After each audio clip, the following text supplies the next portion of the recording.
성경을 어떻게 읽어야 되냐, 여기에 대해서 소위 19세기 이후로 이제 해석학이라고 하는 분야가 나오게 됩니다.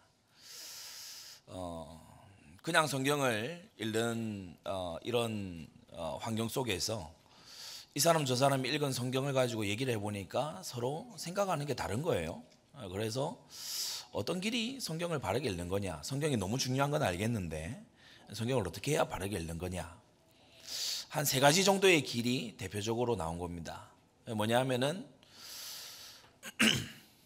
구약 성경은 이스라엘 때의 일이고 예수님이 복음 안에서 성취할 거 성취하시고 이제 새로운 시대가 열렸기 때문에 구약을 우리가 굳이 잘할 필요는 없다, 이런 생각. 또 구약이 어렵기도 하고 분량도 많고 그러니까 그런 간편한 생각들이 이제 복음주의 교회들 안에 많이 퍼져 있죠. 그게 아주 공식화된 어떤 해석학적 입장도 있습니다.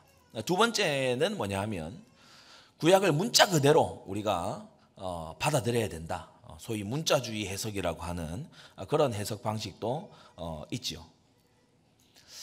그래서 이 둘이 양극단을 달려요. 한쪽은 문자대로 보면 안 된다 이렇게 나가고, 한쪽은 문자대로 보자 이렇게 나가고. 오늘 왜 갑자기 이 얘기를 시작하냐, 예수 그리스도를 중심으로 구약도 신약도 봐야 됩니다. 그리스도 중심의 해석을 해야 돼요. 문자 그대로 구약에 다가가면 유대교대입니다. 그렇죠?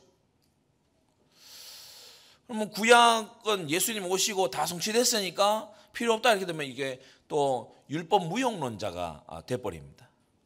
그러니까 우리가 치우치지 말아야 되고, 예수 그리스도 안에서 완성된 것이 무엇인지, 또 그 완성의 의미가 예고 안에는 어떻게 드러나 있는지, 그것을 우리가 균형 있게 잘 아는 게 중요하지요. 서론의 그 위에 7번 그 부분 말고 그 아래 부분부터 먼저 보겠습니다. 저와 여러분들은 원형들이 아닙니다. 우리는 스스로 목적이 있거나 스스로 영원전부터 존재한 그런 존재들이 아닙니다. 우리를 하나님 뭘로 지으셨죠? 하나님의 형상으로 지으셨어요. 영적인 존재, 교제하기를 갈망하는 존재, 하나님과 함께 있을 때에 가장 빛나는 그와 같은 존재로 하나님의 형상으로 지으신 겁니다. 우리가 하나님이 원형이시고 우리가 모형이라는 이 대전제에서 우리의 모든 생각들이 출발되어져야 돼요. 나는 나의 목적이 아닙니다. 하나님께서 나를 지으신 뜻과 목적이 있는 거죠. 그래서 여러분 거만해진 마음을 내려놓고 나를 향하신 하나님의 뜻과 계획이 참으로 발견되는 그러한 생애가 되기를 바랍니다.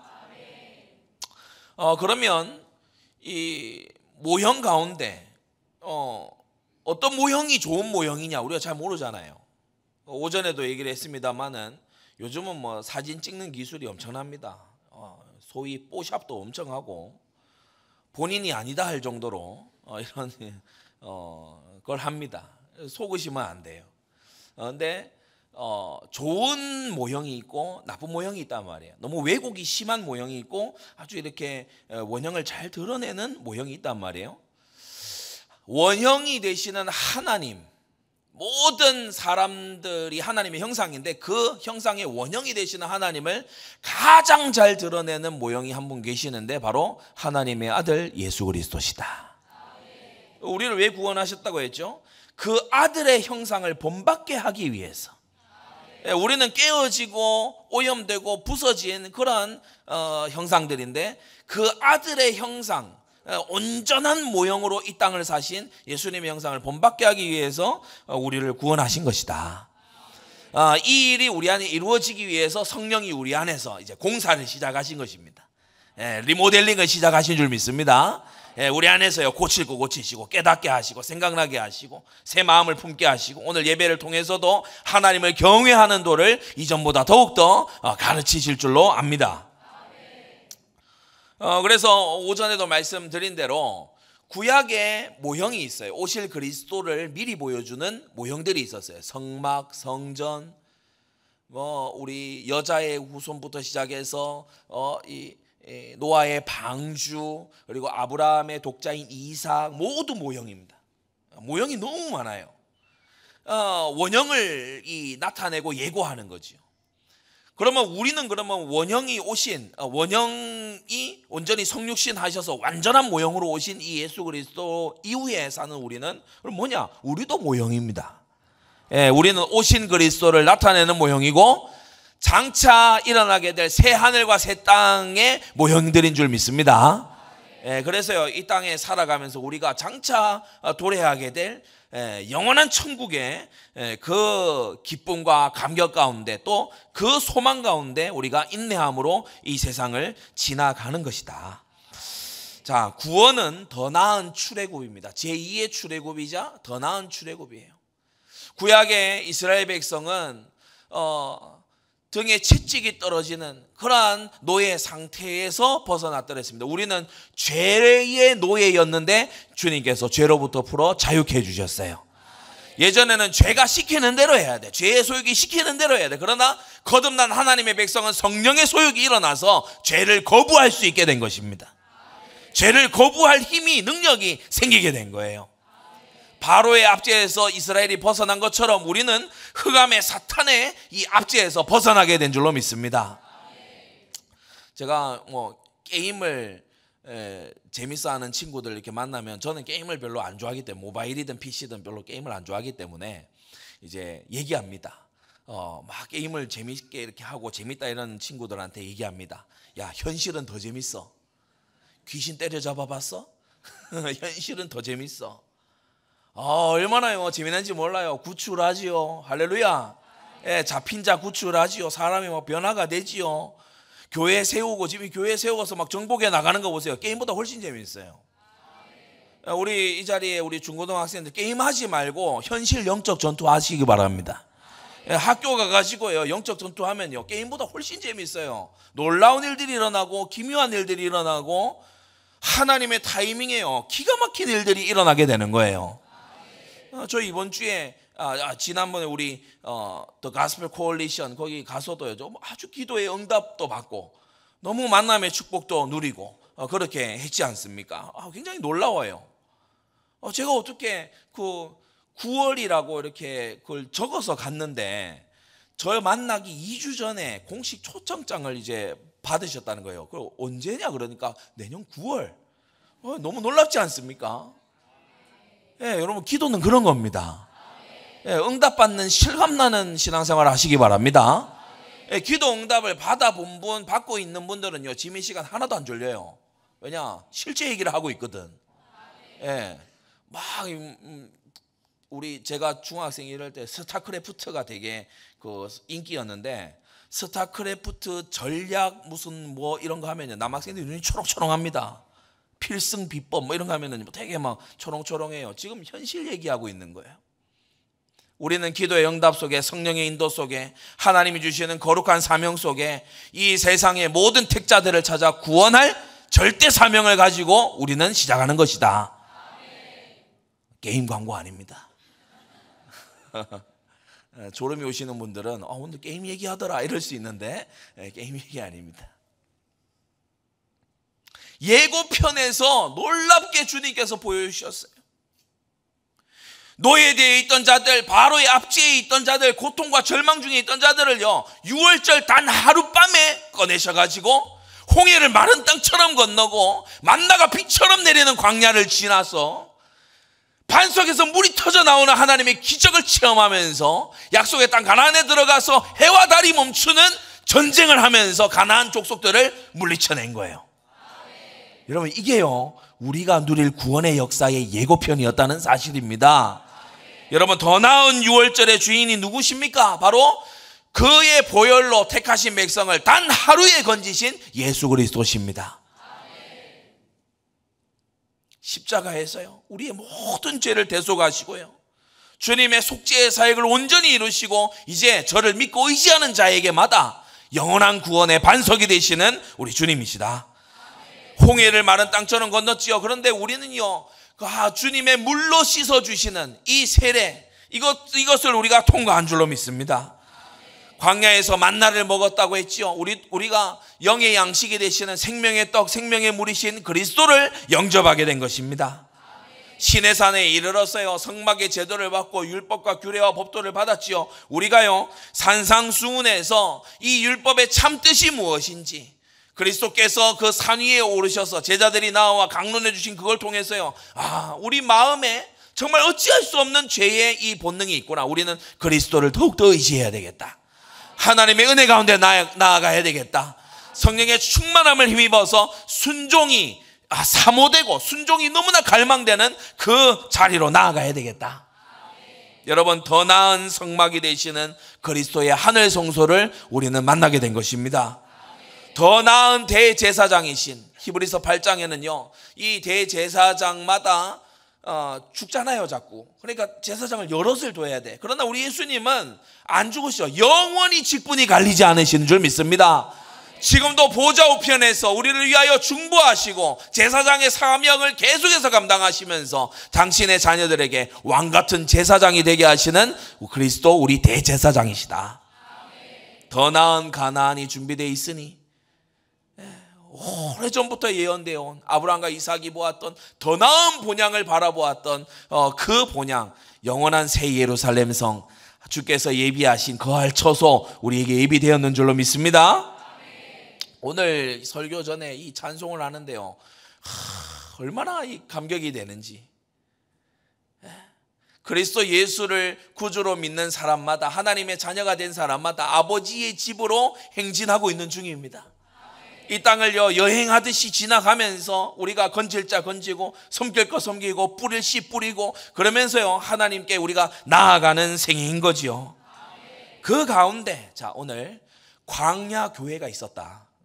이 21세기를 사는 우리 안디옥 교회는 지금 이 시대를 살고 있지만 우리 앞선 시대 먼저 지나갔던 광야 교회가 있었다. 그들이 절대 센터를 세웠는데 이른바 성막입니다. 자, 세 가지로 말씀을 받습니다. 첫째, 성막을 지으라고 하신 이유, The Holy Tabernacle, 성막을 지으라고 하신 이유 세 가지입니다. 첫째, 광야 교회, 하나님이 피로 구원하시고 물을 건너게 하신 주님이 불러내신, 신약적인 의미로 그야말로 에클레시아, 주님이 애굽으로부터 불러내신 그 광야 교회 가운데 주님께서 거하시고 만나시기 위해 성막을 지으라고 하셨어요.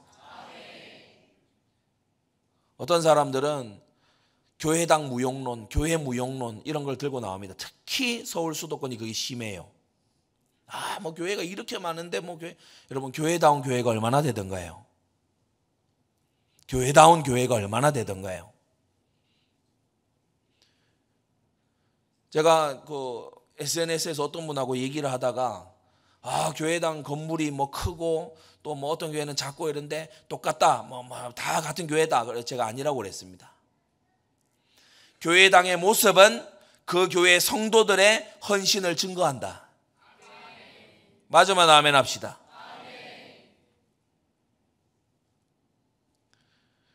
다윗이 준비하고 솔로몬이 지었던 성전은 누가 뭐라고 해도 다윗이 하나님을 얼마나 사랑하고 경외하는지를 드러냅니다. 스바 여왕이 찾아와서 구경할 정도로.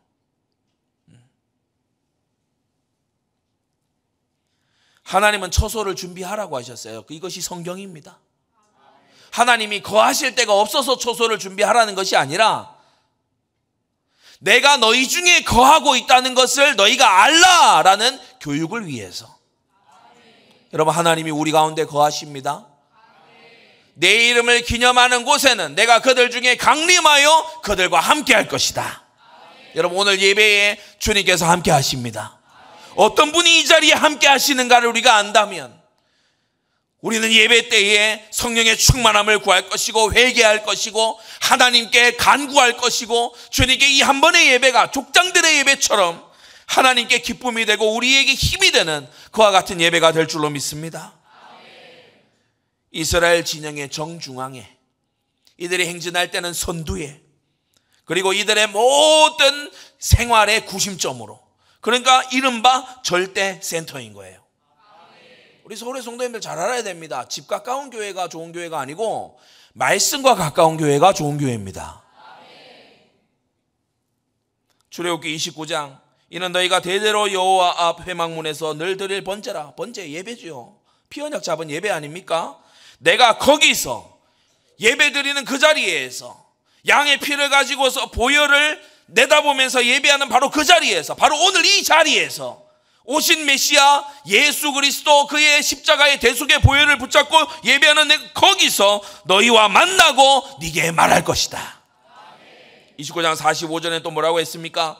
내가 이스라엘 자손 중에 거하여 그들의 하나님이 되리니 그들은 내가 그들의 하나님 여호와로서 그들 중에 거하려고 그들을 애굽 땅에서 인도하여 낸 줄을 알리라. 나는 그들의 하나님 여호와니라. 하나님은 우리 가운데 거하시고 함께 하기 위해서 구원하셨습니다. 우리를 여러 가지 상황들에서 그냥 건지는 솔루션 정도가 아니라 하나님은 우리를 사랑하셔서 우리와 함께 있고 싶으셔서 우리를 건지신 우리의 구원자, 우리의 주님이 되시는 것입니다. 작은 둘째로 예수 그리스도의 인격과 사역을 증거하시기 위해서입니다. 그래서 성막을 다른 표현으로 증거의 장막 이렇게 표현하기도 하죠. 하늘 대제사장이 계시는 하늘 성막의 모형으로 지상의 모세에게 성막을 지으라고 하신 거예요.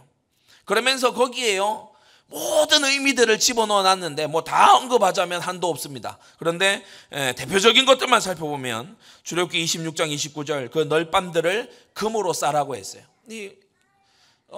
광야 교회의 성막은 목재로 건축이 주로 됐죠. 이 목재에 다 널빤이 엄청 쓰일 거 아닙니까? 근데 그 널빤, 모든 널빤을 금으로 다 싸라. 무슨 뜻이냐? 완전한 사람으로 동시에 완전한 하나님으로 오신 성자 예수님을 의미하는 것이다. 이 예수님은 의의 태양처럼 떠오르셔서 오직 한 길이 되십니다. 다른 이로서는 구원을 얻을 수 없나니 천하인간의 구원 얻을 만한 다른 이름을 우리에게 주신 일이 없음이니라. 예수 그리스도는 오직 한 길이 되시는 거예요. 내가 곧 길이요 진리요 생명이니 나로 말미암지 않고는 아버지께로 올 자가 없느니라. 하나님께 나아가려면 반드시 예수님을 통과해야 돼. 그는 문이 되시는 것입니다. 그리고 들어가면요, 이 번제단 역시 예수 그리스도의 사역을 표현하고 있어요. 살찌고 피 흘리신 보좌를 향하여서 십자가 위에서 기도하시, 마치 제물의 그 타는 연기가 하늘로 올라가듯이 십자가 위에서 하나님을 향하여 기도하시고 저들의 죄를 사하여 주옵소서, 저들의 하는 바를 알지 못함이니이다. 그렇게 기도하신 예수님의 사역을 이 번제단이 보여주고 있고, 물두멍 제사장들로 하여금 씻고 새롭게 되고 원기를 회복하고 그들의 사역을 계속해서 해나갈 수 있는 그 원동력을 이 물두멍이 주지 않습니까? 씻고 새로운 마음으로 우리가 손 씻으면 상쾌함이 느껴져 새로 시작할 수 있잖아요. 물두멍에서 손을 씻고 들여다보고 나를 점검하고, 여러분 그리스도는 우리에게 이러한 일을 하시는 것입니다. 그래서요, 우리 그리스도인들은 주일마다 완전히 세상 살릴 새 힘을 얻는 거예요. 새로 씻은 사람처럼 시작을 하는 거예요. 그러면서 성소 안으로 들어가면 진설병상을 만납니다. 우리 영혼의 굶주림은 어디서 해결됩니까? 영혼의 양식 되시는 그리스도를 먹고 마실 때입니다. 여러분, 오늘 육신의 귀로만 말씀을 듣지 말고 영혼을 열어서 영혼의 양식을 먹으시기를 바랍니다. 영혼의 양식으로 내 영아 깨어 여호와를 찬송하라. 내 속에 있는 것들아 다 그 성호를 찬송할지어다. 여러분, 사람은요 영적 존재입니다. 사람은요 영혼이 잘 돼야 돼요. 사람은 그 영혼이 되살아나고 강건해져야 돼요. 그 영혼이 힘이 있어야 돼요. 이 힘은 어디서부터 오죠? 영의 양식 되시는 그리스도로부터. 이 예수님은 또 비추시는 빛이 되십니다. 나는 세상의 빛이다. 우리 예수님은 세상의 빛이라고 말씀하셨어요. 그래서 이 예수님을 빛으로 삼아서 우리가 모든 것을 보고 알 수 있게 되는 것입니다. 예수님은요 창조의 근원이시라서 놀랍게요, 특히 세계 과학의 가장 이 선두라고 할 수 있는 미국에 제가 또 필라델피아에 좀 있었지 않습니까? 그 필라델피아에 주립대 이런 데 굉장히 과학이 선진화되어 있거든요. 크리스천 과학자들이 진짜 많아요. 왜냐? 이 모든 걸 볼 때 성경의 하나님 말고는 답이 안 나온다. 의롭고 질서 있게, 규모 있게, 그러면서도 이 우주의 시작과 이 빛의 관계가 너무나 이게 경탄이 일어나거든요. 근데 예수님께서 나는 세상의 빛이다. 그러니까 과학자들이 여기서요, 일반인들은 못 받는 충격을 받는 거예요. 그렇구나. 이 생명이 사람들 속에 있었다. 그렇구나. 여러분, 우리가 생명의 빛 대신, 계시의 빛이 대신 예수 그리스도를 우리가 힘입어서 이 세상을 바라보고 우리의 평생을 바라봐야 될 줄로 압니다. 예수님은 또한 향단이 되십니다. 영원토록 우리를 위해 중보하세요. 우리가 기도하지 않고도 어떤 응답이 와 있다면 그것은 100% 보좌 우편에서 중보하시는 예수님의 기도 덕분입니다. 그러면서 뭡니까? 언약궤. 그 모든 율법의 요구를 한 몸에 짊어지시고, 그러니까 언약궤가 사람이 되신 분이 예수님이에요. 예. 그 모든 말씀과 영의 양식 만나와, 그리고요, 이 백성의 인도자 지팡이, 이 리더십, 지도자, 이거 말하는 거 아닙니까? 그 모든 걸 딱 짊어지시고 그 위에요, 피를 뿌려서 그 진노가 발하지 못하도록 스스로 모든 진노를 감당하신 사람이 되신 언약궤, 그가 바로 예수 그리스도시다. 여러분, 이걸요 설명하기 위해서 하나님께서 모든 식양을 모세에게 알리시고 이것을 짓도록 하신 것입니다. 세 번째, 이 예수 그리스도로 말미암는 구원의 축복을 직접 보고 듣고 냄새 맡고 들어가며 나오며 체험하게 하시려고. 그러니까 이 성막은 이 구원의 서정 체험관입니다. 할렐루야. 네, 그래서 바깥 외인들은요 성막에 못 들어가고 성막에 뭐 희생제사 드릴 생각이 전혀 없는 외인들 있잖아요. 구경만 하고 있는 외인들은 이 성막에 볼 때요 수수께끼입니다. 울타리가 막 쳐져 있어요. 잘 안 보여요. 그럼 위에 하나 보이는 거는 해달 가지고 하나 더 덮은 거예요. 볼품도 없고 뭐 밖에 사람이 봤을 때는 이게 뭐 하는 거냐 잘 모를 수 있어요. 그러나 유일한 문인 이 성막의 문으로 들어선 사람들은 모든 것을 확인할 수가 있는 것입니다. 죄 사함을 얻게 하기 위하여 이처럼 피 흘리고 살찢는 제물을 보면서 내가 참으로 하나님 앞에 회개하는 마음으로 돌이켜야 되겠다. 내가 왜 이 제물이 죽도록 그러한 죄를 범했던가 회심하는 마음이 일어나게 되는 거예요. 물도멍을 통해서요 구별된 씻음이 일어나게 되고요. 그러면서 성소 안으로 들어가면 아까 말한 대로 떡을 먹게 되고, 여러분 그래서 신약시대를 살아가는 우리 왕같은 제사장들은 우리 마음 안에 거룩한 성소가 있음을 깨달아야 될 줄로 압니다. 신약성경에 이런 말씀이 나오죠. 너희 안에 있는 빛이 어둡지 아니한가 보라. 아니 우리 마음에 빛이 무슨 빛을 말하는 겁니까? 바로 이 등대를 말하는 것입니다. 예수 그리스도께서 그의 성소를 우리 안에 펼치시고 말씀이 육신이 되어 우리 가운데 거하심에, 우리 가운데 성소를 펼치심에 우리가 그 영광을 보니 아버지의 독생자의 영광이요 은혜와 진리가 충만하더라.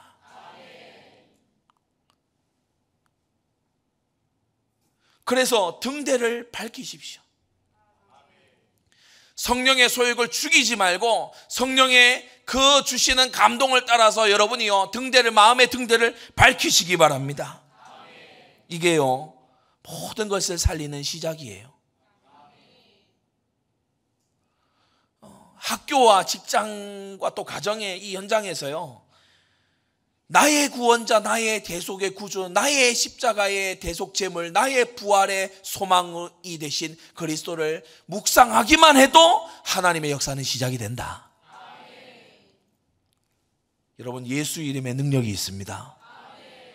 여러분 어떤 복잡한 실타래도요 예수 이름 부르면서 한 걸음 한 걸음 나아가시기 바랍니다. 등대가 없으면 자꾸 이렇게 더듬게 돼요. 그죠? 성막 안은 깜깜하거든요. 이 성막의 뜰을 지나서 이제 그 안으로 들어가면은 깜깜해요. 등대의 빛에 의지해서 이 떡상도 보고 분향단도 보고 뭐 이렇게 하는 거예요. 향단도 보고 이렇게 하는 거예요. 그러니까 이 등대가 없으면은 넘어지게 되고 발을 디디게 되고 아무것도 안 보여서 그 다음 걸 할 수가 없어요. 여러분, 우리 안에 진리의 빛이 환하게 비춰져야 됩니다. 등대를 밝혀서 하나님 앞으로 나아가시기를 바랍니다. 그러면서 우리는 어떻게 해야 됩니까? 파수꾼으로서 망대를 세워야 됩니다. 시대에 다가오는 재앙을요 미리 경고하는 나팔을 불어야 됩니다. 오늘 올라오면서 기사를 이렇게 보니까 지금 아프가니스탄에 지진이 났어요. 지금 발표된 사망자만 오늘 지진한데 오늘 2,000명이 넘어가고 있다고 합니다. 우리 예수님께서 마태복음 24장에 말씀하신 대로 처처의 기근과 지진이 있고 난리와 난리 소문이 있을 것이니 이 모든 것이 재난의 시작이다. 제가 아프가니스탄에 아는 너무 아끼는 마음으로 아끼고 위해 기도하는 선교사님 2분 계십니다. 제가 예배 마치면 한번 안부를 좀 물어보려고 그래요. 그러한 일이 오기 전에요 복음 들어야 되잖아요. 언제 사람이 심판대 앞에 딱 설지 모르거든요. 저 여러분들도 마찬가지입니다. 비교적 안전한 곳에 살고 있으니까 굉장히 안전하구나 싶습니까? 아닙니다. 다윗이 말하기를 죽음과 내가 한 걸음 거리에 있다. 그러니까 깨어 있는 거예요. 성도님들 천년만년 살 것처럼요 나태하고 해이하고 풀어져서 그렇게 살지 마세요. 오늘의 말씀을 붙잡으세요. 마지막 강단인 것처럼 붙잡으세요. 망대를 세워야 돼. 나팔을 불 자가 필요해요. 왜냐? 죽음이 다가오고 있잖아요. 누구에게나 죽음이 다가오고 있거든요. 한 번 죽는 것은 사람에게 정하신 것이요 그 후에는 심판이 있으리니. 누구에게나 다가오고 있잖아요. 나팔 불어줘야 돼요. 착각하지 마라. 너에게도 다가온다. 주 앞에 설 날을 준비해라. 영원한 천국이냐 영원한 지옥이냐 지금 결판이 나야만 되는 시점이다. 오늘 내게 듣는 이 복음을 듣고 네가 지옥에서 벗어나기를 원한다. 여러분 정말요 정성된 마음 아끼는 사랑의 마음을 품어 있을 때 저는 한 번도 무례한 이런 대우를 받아본 적 없습니다. 여러분 정말 이 마음을 가지고 우리가 망대 세워야 되고요. 더 나아가서 수비대를 세워서 정보관 현장을 완전 장악해 들어가야 됩니다. 이 이스라엘의 이 성소의 등대, 그리고요 이 가나안 정복했을 때 망대, 그리고 다윗이 특히 잘했죠. 이 아람과 에돔의 이 수비대들, 모압이나 이런 곳의 수비대들, 이걸요 신자들은 별로 못 알아들어요. 이걸 잘한 역사상 인물이 있는데 바로 막시즘 이 공산주의자들입니다. 이들이 등대를 어떻게 깨달았죠? 이 계급의식을 의식화시켜야 된다. 개개인마다 전부 다 혁명가로 이렇게 다 빛을 보게 해야 된다. 다른 빛이잖아요. 그러면서 뭐 합니까? 망대, 전위대를 움직여야 된다. 미리 막 뛰는 전위대를 움직여야 된다. 그러면서 이들이 오히려 수비대를 더 잘 이해했어요. 그래서 누굽니까? 안토니오 그람시 같은 이런 사람, 옥중수고, 저도 알아야 되겠어서 봤어요. 진지전. 그러니까 급격한 혁명 못하겠으니까 아주 진지전으로 문화적인 헤게모니를 가져오자. 그러니까 이 사람들이 오히려 더 성경적인 것에서 굉장히 진지해요. 내용이 틀렸다 뿐이지 방법은 완전히 성경적으로 해버립니다. 그러니까 지금도 맹렬한 미세를 떨치고 있죠. 이 사람들은 다른 천국을 원하거든요. 지상 유토피아, 다른 천국을 얘기해요. 노동자들의 천국. 만일 우리 성경을 들고 있는 우리 기독인들이 깨어서 진짜 하나님이 주신 내 안에 주님께서 베푸신 성소의 등대를 켜고 시대를 바라보면서 망대를 세우고 정보관 현장을 완전 장악하는 수비대를 펼쳐나간다면 이 나라를 새롭게 하지 못할 리가 없습니다. 등대 불 다 꺼버리고 그러니까 안 보이잖아요. 같이 그냥 뒤섞여서요, 막 혼란인 거예요. 뭐 다윗의 수비대까지는 꿈도 못 꿔요. 그러면서 시대를 보고 한탄만 하고 있고 불평만 하고, 여러분 이건요 광야교회 수준도 못 되는 것입니다. 등대를 밝히시기를 바랍니다. 불을 환히 켜야 돼요. 그러면서요 말씀을 밝히 읽어야 돼요. 여러분 일평생 아닙니까? 성경 일독 언제까지 미룰 거예요? 젊을 때 성경을요 아주 들고 파야 됩니다. 그러면서 하나님의 말씀이 정말 살았고 능력이 있는 말씀이라면 이 말씀대로 내가 한번 살아보리라. 그러면서 이 말씀을 가지고서 알리고 전파하고 알람을 울리는 거죠. 그야말로 이 사람이 망대입니다. 다른 어떤 게 망대가 아니고 이 사람이 망대예요.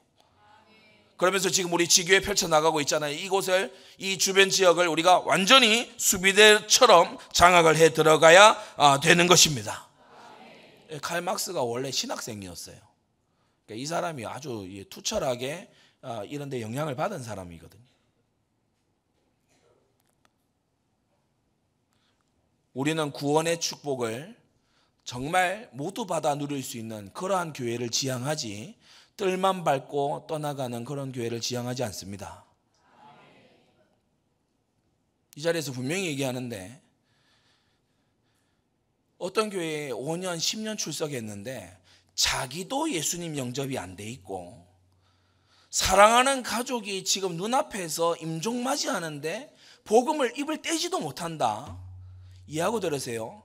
그따위 교회를 뭐하러 다닙니까? 아니 어느 병원에 갔는데 계속 의료사고나, 그 병원 왜 가요? 그렇잖아요. 병원에 갔으면 사람이 살고 나아야지. 계속 사람이 이상하게 돼. 그럼 여러분 안 갈 거 아니에요. 교회에 가서 뭐 이런 프로그램하고 저런 뭐 친교하고 만나서 이런 재밌고 뭐 같이 노래 부르고 좋다 그러고 야유회 다니고 뭐 이런 저런 거 활동하고 다 좋아, 다 좋은데 예수님이 당신에게 누구냐? 바보라, 말을 못해. 현장에서 적잖게 만나죠. 예수님 어디 계시냐? 저희 뭐 하늘에 계시죠. 예수님 어떤 분이냐? 좋은 분이죠. 얼씨구 잘났다. 그래가지고 교회 집사하고 있습니까? 예수님이 나를 위해서 뭘 했다, 이걸요 대답을 못해요. 여러분 이러한 한국교회, 우리가 종교 혼합 이런 건요 그건 아예 뭐 완전히 소망이 없는 거고, 여러분 구원의 축복이 체험되지 않고 있는 교회들 개혁해야 됩니다. 제가 리폼드 다니면서 어떤 친구하고 이거는 좀 주제를 가지고 토론을 했어요. 이 친구는 이제 어떤 열린 예배 이런 걸 좀 많이 좀 지향하는 형태고, 저는 얘기했어요. 교회가 하나님 앞에 신실하려면 교회의 문은 구원의 문하고 사이즈가 딱 맞거나 구원의 문보다도 좁아야 된다. 무슨 말이냐? 교회에 들어온 사람은 구원의 문에 다 들어가게 해야 된다. 우리 교회에 왔다면 구원에 관해서는 확실하게 해줘야 된다. 맞습니까? 성막이 그거 하는 거예요. 이스라엘이 모를 수가 없어요. 중앙에 센터에 딱 있죠. 선두에 가죠. 계속해서 연기 올라가잖아요. 이스라엘이 모를 수가 없어요. 어린 꼬마도 나와서 궁금해서 들여다볼 지경입니다. 모를 리가 없어요. 모를 수가 없도록 해놨어요. 우리 그렇게 가야 됩니다. 어느 날 올 겁니다. 어느 날이 옵니다. 우리나라 공영방송에서 구원의 길을 말하는 날이 올 겁니다.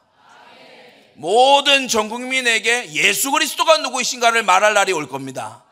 하나님 말씀이 무엇인가를 말할 날이 올 겁니다. 여러분 그 날을 향해 우리 전진하고 있는 거예요. 얼마나 신납니까? 보통이 아니죠. 큰 두 번째, 그러면 이 성막을 광야교회는 어떻게 지었나? 원하는 대로 뭐 공모전해서 그렇게 그게 아니고, 자, 첫 번째, 하나님께서 시내산에서 모세에게 보이신 식양대로 지었습니다. 우리는 올바른 뜻을 세우는 것도 중요하지만 그것을 행할 때에도 하나님의 뜻에 맞게 해 나가야 돼요. 많은 사람들이 중심은 신실해요. 그런데 방법이 틀려먹은 경우가 많거든요. 우리는 방법도 성경에서 찾아내야 됩니다. 출애굽기 25장 너는 삼가 이 말이 무슨 말이죠? 조심해서 유의해서 이 산에서 내게 보인 식양대로 할지니라 라고 하셨어요. 출애굽기 39장에도요 모세가 그 피란 모든 것을 본즉 여호와께서 명하신 대로 되었으므로 그들에게 축복했다라고 되어 있습니다.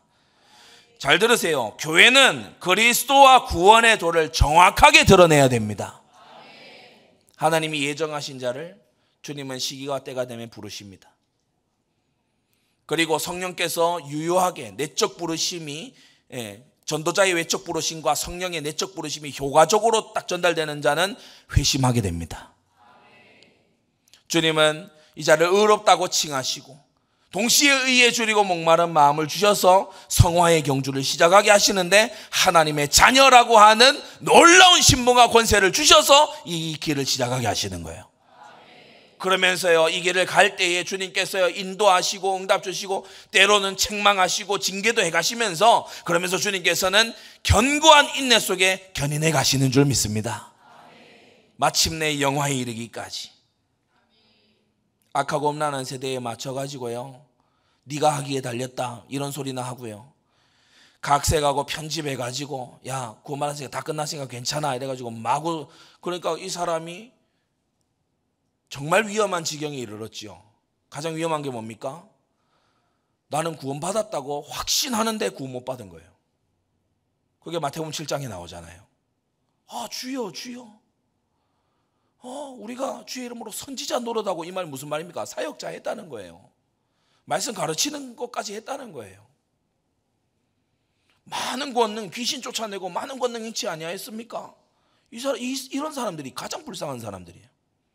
교회 활동 다 해놓고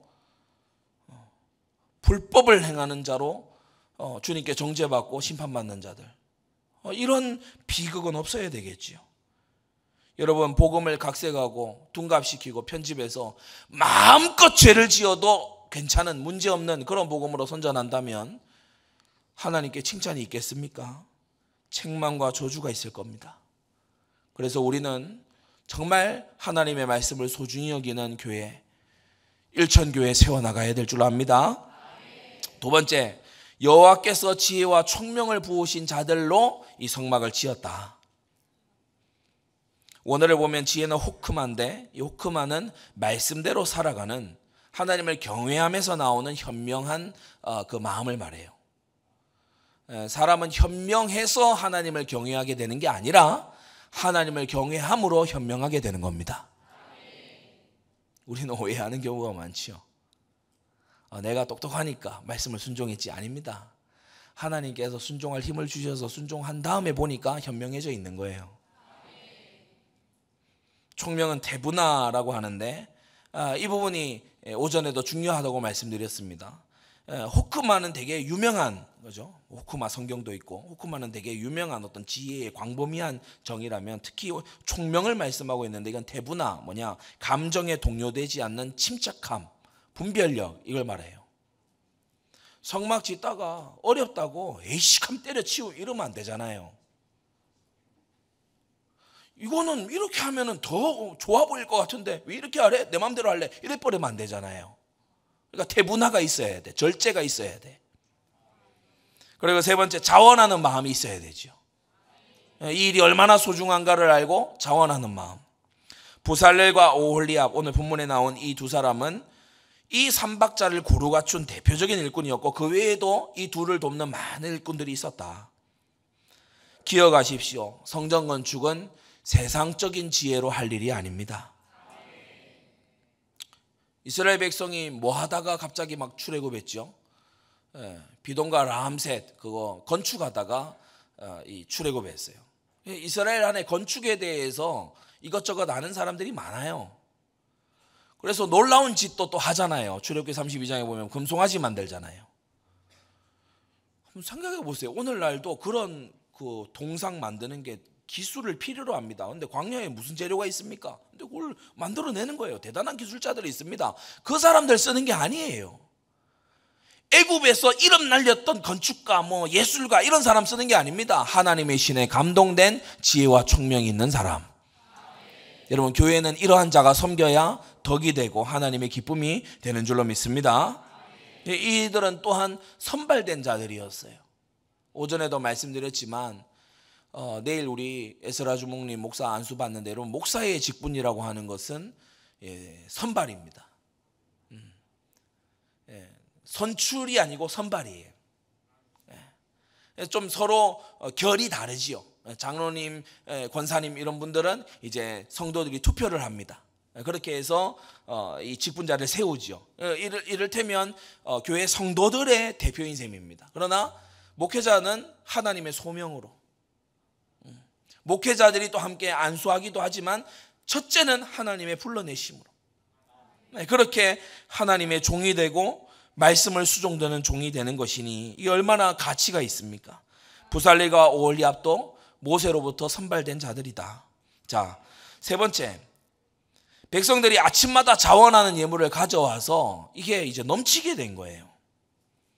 예물을 백성들이 가져오면 모세 앞으로 가져갑니다. 모세가 일꾼들에게 나누어 주는 이러한 흐름을 보이고 있죠.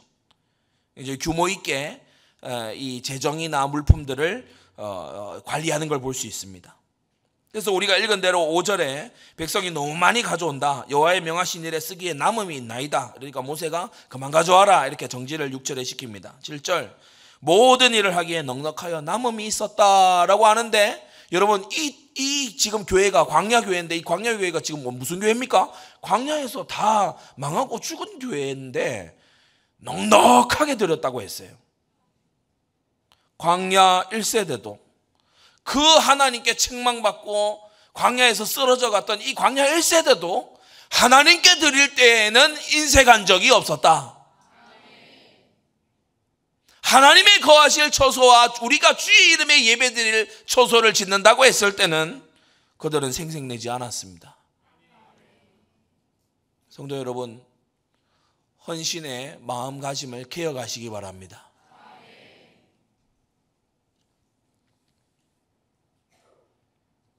마지막 세 번째, 우리의 절대센터 건축. 세 가지 이유가 있습니다. 절대자 여호와 하나님의 영광을 위하여 하는 것입니다. 참, 우리가 인생을 한번 살면서 척박한 선교지에서 가정교회밖에 할 수 없는 그런 현장에 우리가 떨어졌을 수도 있어요. 그렇지 않습니까? 나는 한국인으로 태어나야지 해가지고 태어나신 분 아무도 없을 거예요. 저는 한 번씩 문득문득 감사한 데 뭐냐, 제가 역사를 공부하다 보니까 고려시대에 안 태어난 게 너무 감사해요. 분명히 소똥이었을 거야. 노비. 좀 있다가 뭐 이렇게 천연두 걸려서 갔겠죠. 그 인생이 뭡니까 그게. 그런데 복음을 듣는 시기에 태어나서 그뿐만이 아니라 축복된 교회의 지체가 되어가지고 이 세계 복음화의 대열 속에서 나라를 새롭게 할 비전을 가진 속에서 영원한 하늘나라의 상급 쌓는 그러한 생애를 살아가니 이게 얼마나 감사한 일이냐 말이에요. 여러분, 절대자 여호와 하나님의 영광은요, 우상과 잡신과 이교도를 압도해야 맞습니다.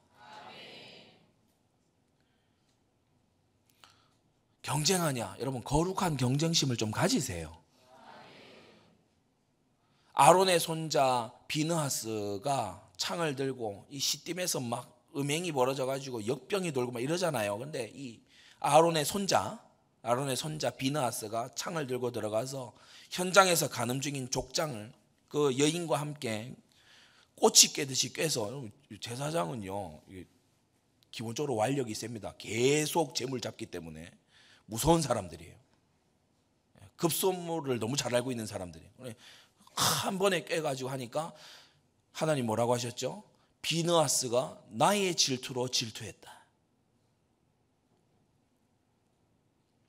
여러분, 어떤 데에 화가 주로 납니까? 저는 지금으로부터 10년 전에 한국 교회가 WCC 한다. 저는 여기에 참을 수가 없었어요. 그래서 새해가 되고 1월 2일에 우리 중직 재직 세미나 하는데 제가 점심시간에 문을 박차고 들어간 겁니다. 목사님 사모님 한테요. 이럴 수는 없다 하면서 2013년 1월 2일입니다. 이럴 수는 없다 하면서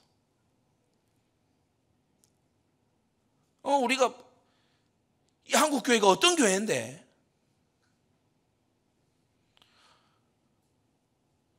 종교개혁 이전에 천주교하고 일치를 막 추구하는 그런 대회를 또 한국에서 열면서 보니까요, 보수적인 교단이라고 하는 데가 이미 물밑 작업 다 돼가지고요, 아무 힘도 소리도 못 내고 있어요. 여러분 한번 기억하지 않습니까? 우리가 깃발을 들기 전에 누가 깃발을 들던가요? 우리가 깃발을 들기 전에 누가 나서기나 했습니까? 저는 바로 그러한 의분으로 하나님이 저를 리폼드에 보내셨다고 생각합니다. 여러분, 화가 나는 일도요, 하나님의 화로 화내십시오. 시대를 보면서 우상의 이 세력을 보면서요, 여러분이요, 전도자 바울이 아덴을 보면서 가졌던 그런 마음을 가져야 되지 않겠습니까? 특히 젊은 우리 청년들, 여러분에게 원숙한 노련한 이런 거 별로 바라지 않아요. 저는 지금도 우리 청년들 중에 제가 대학 입학식 때 했던 것처럼 가서 고사상 뒤집는 그런 청년이 있으면 저 잘했다고 등 떠들어 줄 겁니다. 밥 사 먹으라고 한 2만 원 주고. 잘했다. 그래, 20살 기독 청년이 그 정도는 해야지. 아니에요? 거기서 뭐 사회 구조가 어떻고 지금 뭐 시스템이 어떻고 뭐 이래서 문제고. 노인입니까? 그러니까 그 다음부터 학교에서 못 하잖아요. 나와서 뒤집더라.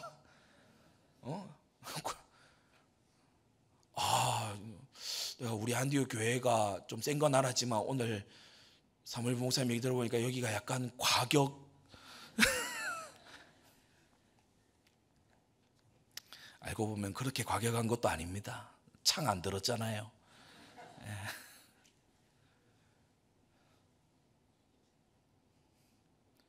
우리가 다윗의 아들 솔로몬이 어릴 때 이름이 여디디아인데 하나님의 사랑을 받는 자, 이런 뜻입니다.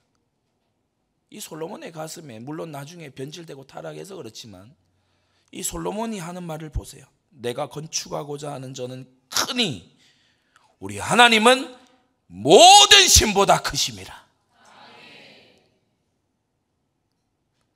그래서 하나님이 태어나기도 전에, 이 솔로몬이 태어나기도 전에 사무엘하 7장에서 다윗 너에게서 나는 그 자를 통해서 내가 성전 짓겠다고 그렇게 말씀하신 겁니다.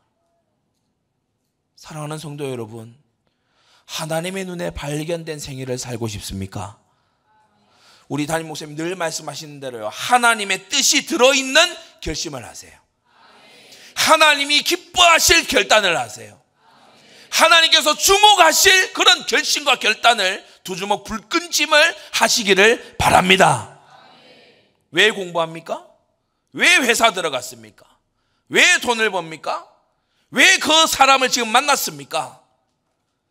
하나님 앞에서 이유가 있게 되기를 바랍니다. 둘째, 절대 언약 그리스도를 전파하기 위해서입니다. 다른 이름으로는 구원을 얻을 수가 없어요. 인생 출애굽이 일어나야 되는데, 여러분, 큰 전도운동의 플랫폼을 준비하십시다.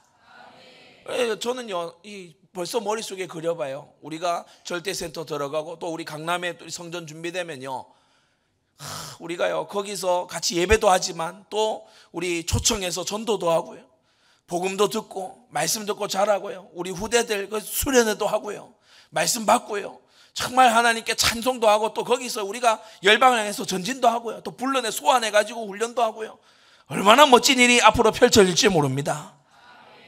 그리스도께서 모든 민족으로부터 높임 받으시기까지 일천지교회를 세워나가고 기독교 국가를 이루고 우리 세대의 세계복음화를 이루는 이 대열에 우리가 서 있습니다.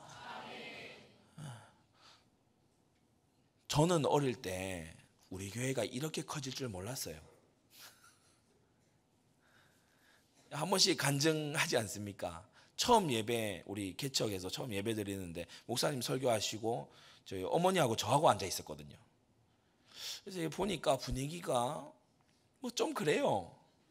그래서 종 치시길래 제가 목사님 이랬어요. 나름 재직회를 많이 본 사람입니다. 목사님 이랬어요. 7살짜리. 목사님 사람도 없는데 그만하시죠. 어머니가 조용히 하라고.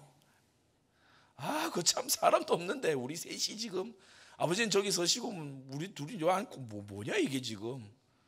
여기 옛날 그 하만에 있을 때 그런 교회 좋더만은. 형들도 있고 누나들도 있고 좋더만은. 뭐 와가지고 갑자기 뭐 우리끼리 이제 시작을 하는데 뭐 밤에 텐트 치고 이러니까 신나긴 신나죠. 예, 집안에서 캠핑. 예, 그때부터 우리는 캠프 시대를 연 겁니다. 근데 이제 예배 이렇게 드리고 난 다음에 이제 나오시면서 딱 한마디 하세요. 예배는 사람 앞에 하는 게 아니고 하나님 앞에 하는 거야. 여러분, 우리 후대들에게요, 하나님 경외함이 들어가면 놀라운 일이 벌어집니다. 얼마나 엄청난 일이 일어나게 될 것을 우리가 지금 하고 있는지 가히 상상하지 못할 것입니다.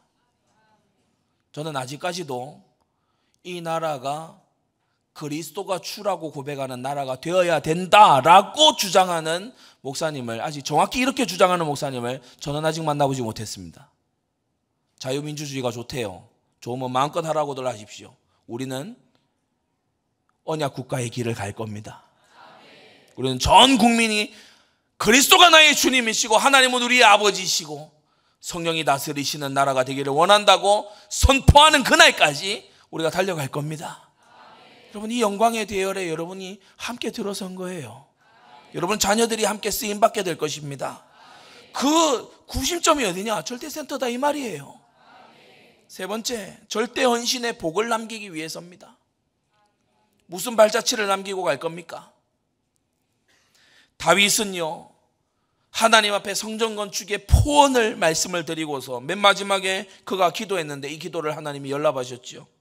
사무엘하 7장 29절, 주의 은혜로 종의 집이 영원히 복을 받게 하옵소서. 할렐루야. 다윗의 자손으로 예수 그리스도가 오시기까지 영원한 복의 근원이 된 것입니다.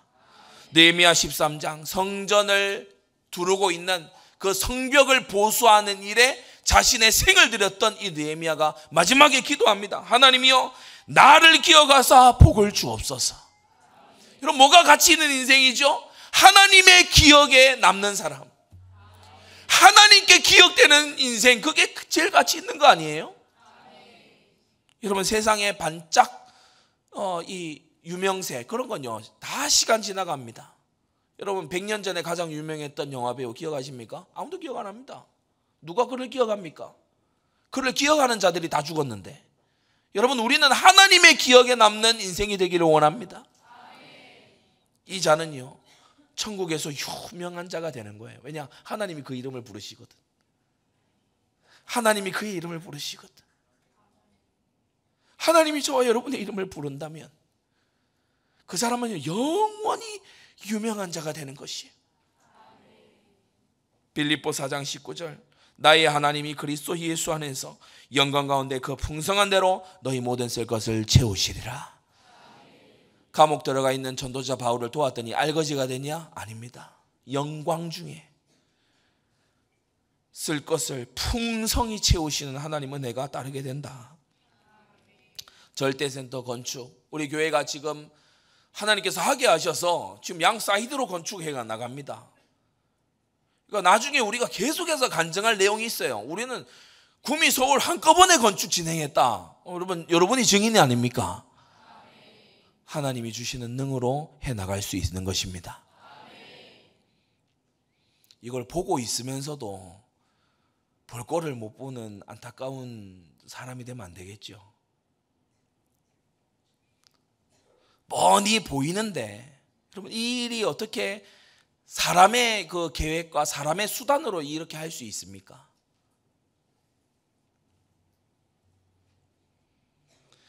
아는 자는 모르는 자가 모르는 것을 압니다. 그래서 정말 이유가 있는 자는 이유 핑계가 없습니다. 결론입니다. 누구든지 모형으로 삽니다. 우리는 하나님의 모형으로, 거듭난 하나님 자녀로서 그리스도를 닮아가는 모형으로, 누구든지 모형으로 삽니다. 이 성막도 하늘에 있는 것의 모형이었고, 우리가 짓게 될 절대센터와 또 성전과 앞으로 짓게 될 많은 성전들, 앞으로 우리가 하나님께 경배하게 될 많은 장소들도 영원한 저 나라의 모형일 뿐입니다. 그러나 중요한 건 어떤 모형이 될 거냐? 어떤 모형이 될 거냐? 구약이 기억하시죠? 성막이 실로에서 황폐해져 있던 그 때에 이스라엘 곳곳에 산당들이 유행을 했어요. 산당, 쉽게 말해 오늘날 국제공항에 있는 기도실 같은 곳입니다. 이 신 섬기는 사람도 와서 기도하고 저 신 섬기는 사람도 와서 기도하고 그런 데가 산당이에요. 더 나아가서 본격적으로 우상을 세워놓는 이방 신전들도 즐비했습니다. 그게 다윗이 태어나 유년기를 보낼 때의 모습이었습니다. 사울은 이런 것에 대해서 전혀 신경 안 쓰는 세속적인 왕이고, 다윗이 어렸을 때 수많은 산당들과 이방 신전들을 봤습니다. 그가 블레셋으로 망명해 도망다니면서 다곤 신전도 엄청난 걸 봤습니다. 모압에 가서도 이방 신전을 봤습니다. 청년 다윗의 가슴에요 폰이 지는 거예요. 내 먹을 양식 없어도 내가 주의 전을 위하여 환난 중에 준비하리라. 나의 섬기는 나의 하나님, 나의 환난 중에 나를 건지시는 나의 여호와 하나님의 전을 위하여 내가 지금부터 이 작은 것을 준비하리라. 그 한 청년의 가슴에 담긴 그 비전을 성경이 기록하고 오고 오는 여러 세대에 전달하시면서 사도행전에 이르러 뭐라고 하시죠? 사도행전에 이르러 초대교회 모든 제자들에게 내가 이새의 아들 다윗을 만나니 내 마음에 합한 자라. 너희도 이런 자가 돼야 된다. 하나님의 영광을 위해서 마음에 소원을 가진 자가 돼야 된다.